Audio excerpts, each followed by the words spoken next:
Quando nos aventuramos rumo ao mundo do muito pequeno, sentimos quase como se estivéssemos entrando em outro universo. Um universo secreto, encantador, surpreendentemente ousado. É ali que a equação de Schrödinger se ergue como nossa bússola. Ao descermos nesse território minúsculo, tudo aquilo que parecia certo se desfaz. As partículas deixam de ser objetos e se tornam ondas de possibilidade. O espaço se enche de vibrações suaves. O real se transforma em um espetáculo de probabilidades cintilantes. E nós seguimos viagem, atravessando esse cenário onde um elétron pode estar em muitos lugares ao mesmo tempo, onde barreiras sólidas se tornam penetráveis, onde a matéria, entre aspas, respira possibilidades. Que espanto, que maravilha! A equação de Schrödinger, tão simples, tão calma, descreve toda essa coreografia secreta. Ela nos diz como a função de onda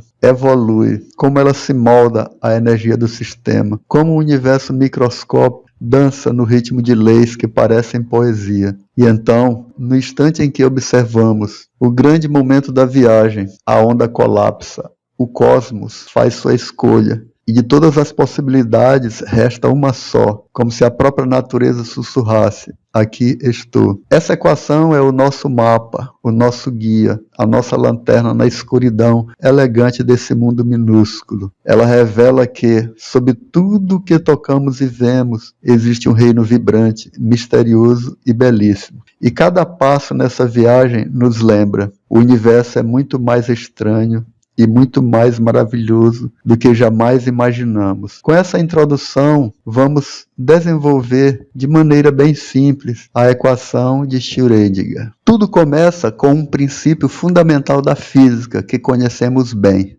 a conservação de energia.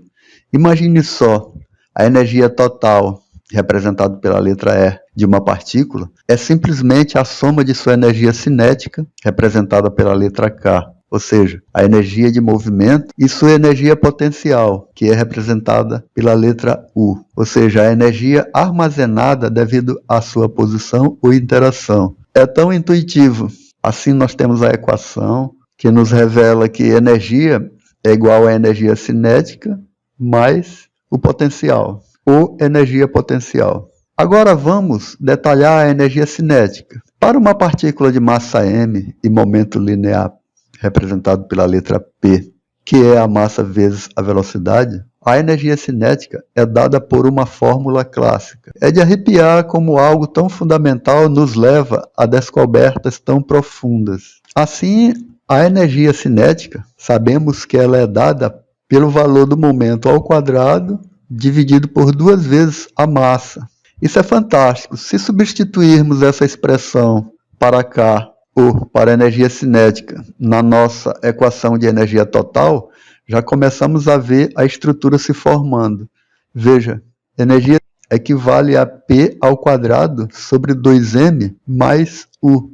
Vamos dar uma pequena rearranjada. Queremos isolar o termo do momento linear, o P, porque ele será a chave para conectar o mundo clássico com o mundo quântico. É como se estivéssemos preparando o terreno para a grande revelação. Assim, a energia menos o potencial equivale a P ao quadrado sobre 2 vezes m. Assim, partindo da equação anterior, podemos observar que E menos U equivale a P ao quadrado sobre 2m. Podemos multiplicar 2m vezes E menos U, que equivale a P ao quadrado.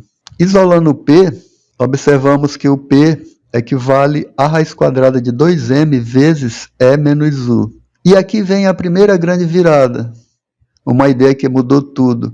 Em 1924, um jovem físico francês chamado Louis de Broglie propôs algo radical. Partículas como elétrons não são apenas partículas, elas também se comportam como ondas. Que é incrível, né?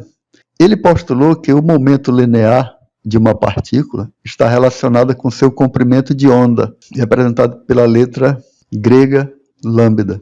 Que incrível, né? Ele postulou que o momento linear P de uma partícula está relacionado ao seu comprimento de onda lambda, pela constante de Planck H. Essa constante de Planck H foi introduzida por Max Planck no início do século XX. É a ponte entre o mundo macroscópico e o quântico. Assim, o momento P equivale à constante de Planck sobre lambda.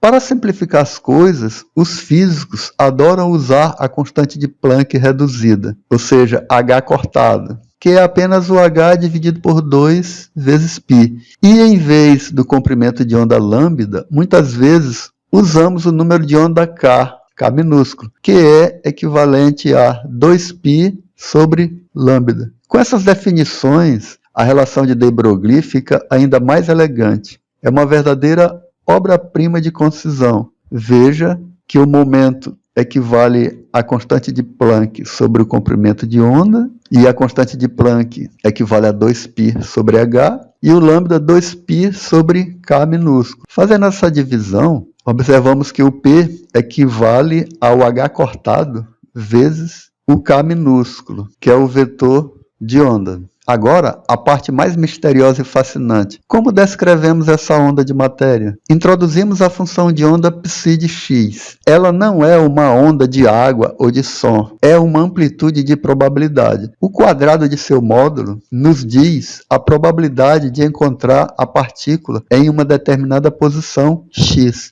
Para uma onda simples, se propagando em uma dimensão, podemos representá-la com uma exponencial complexa. É de arrepiar pensar que algo tão abstrato descreve a realidade fundamental. Assim, temos a equação psi de x, que equivale a vezes E elevado a I vezes K vezes x. Aqui, o A é uma constante que determina a altura, entre aspas, da onda. E I é a unidade imaginária, que equivale à raiz de -1. Essencial para descrever ondas de forma completa. Para conectar essa função de onda com a energia e o momento, precisamos de ferramentas do cálculo. Vamos calcular a primeira derivada de psi de x em relação à posição x. Isso nos dá informações sobre como a onda está mudando sua, entre aspas, inclinação em cada ponto.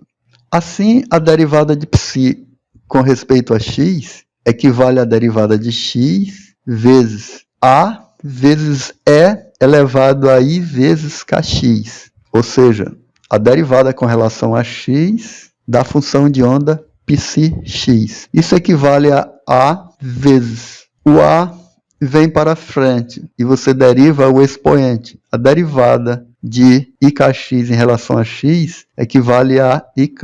Vezes, você repete o e elevado a ikx. Isso resulta em I vezes k vezes psi de x, pois o psi de x equivale a vezes e elevado a I kx. Mas a energia cinética envolve o momento ao quadrado, e isso nos leva à segunda derivada. A segunda derivada nos diz sobre a curvatura da onda. É como se estivéssemos olhando para a aceleração, entre aspas, da forma da onda. E veja só o que acontece. A segunda derivada de psi em relação a x equivale à derivada em relação a x de I vezes k vezes psi de x. Colocamos o I vezes k na frente e derivamos o psi de x. Assim fica I vezes k vezes d psi vezes a derivada de psi em relação a x. Substituindo a primeira derivada que acabamos de encontrar, temos que a segunda derivada de psi com relação a x equivale a I vezes k vezes I vezes k vezes psi de x. I vezes I equivale a I ao quadrado. K vezes K, K ao quadrado, vezes psi de x. Lembrando que I ao quadrado equivale a -1. Que interessante. Vamos obter, então, que a derivada segunda de psi com relação a x equivale a menos k ao quadrado vezes a função de onda, psi de x. Fantástico! Agora podemos isolar o k ao quadrado, a partir dessa relação com a segunda derivada da função de onda. Isso é importante, pois k, que é o vetor de onda, está diretamente ligado ao momento p. Assim, temos que k ao quadrado equivale a menos 1 sobre psi de x vezes a derivada segunda de psi com relação a x. Do passo 6, sabemos que P equivale a H cortado vezes K. O que significa que P ao quadrado equivale a H cortado ao quadrado vezes K ao quadrado. Agora podemos substituir a expressão para K ao quadrado, que acabamos de encontrar. É como montar um quebra-cabeça cósmico. Assim temos que P ao quadrado é igual a H cortado ao quadrado vezes menos 1 sobre a função de onda, vezes a derivada segunda, ou segunda derivada da função de onda, em relação a x, que equivale a menos h cortado ao quadrado sobre a função de onda vezes a segunda derivada de psi com relação a x. Finalmente, a grande síntese. Vamos pegar este p ao quadrado e substituí-lo de volta na nossa equação de energia total lá do passo 3. É aqui que a mágica acontece, onde a energia clássica encontra a descrição quântica da onda. Assim, temos que a energia equivale a 1 sobre 2 vezes a massa da partícula, vezes menos h cortado ao quadrado sobre a função de onda, vezes a derivada segunda da função de onda em relação a x mais o potencial. Assim, a energia torna-se menos h cortado ao quadrado sobre 2 vezes a massa vezes a função de onda, vezes a derivada segunda de psi em relação a x mais o potencial. E para a cereja do bolo, multiplicamos toda a equação por psi de x. E lá está ela, a majestosa equação de Schrödinger, independente do tempo, em uma dimensão. Ou seja, menos h cortado ao quadrado sobre 2 vezes a massa da partícula, vezes a derivada segunda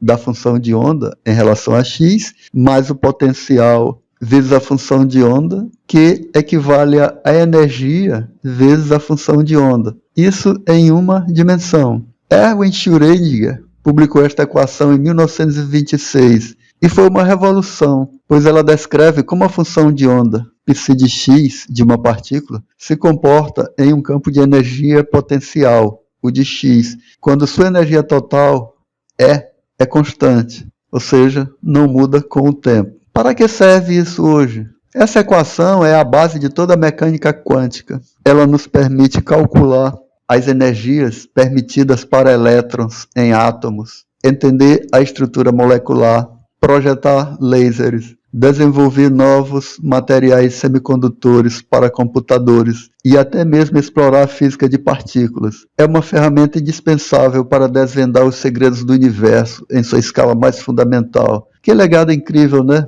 É de tirar o fôlego. Obrigado pela atenção.